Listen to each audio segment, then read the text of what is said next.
ওযুর পর যদি আপনি একটি আমল করতে পারেন, একটি দোয়া করতে পারেন, আল্লাহ পাক রব্বুল আলামিন আপনাকে হালাল পন্থায় ধনী বানিয়ে দিবেন ইনশাআল্লাহ। একটি দোয়ার আমল করতে হবে।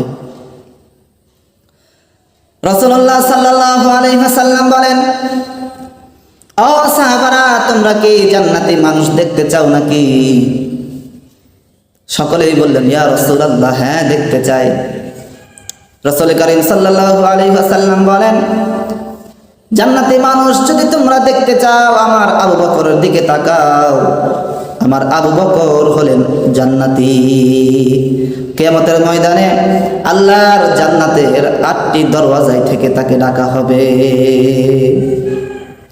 সাহাবারা ডাক দিয়ে বলেন, ইয়া রাসূলুল্লাহ, ইয়া হাবিবাল্লাহ, আমাদেরকে কিছু আমল শিখিয়ে দিন, যে আমলগুলি করলে আল্লাহর 8টি জান্নাতের দরওয়াজায় আমাদেরকেও ডাকবে।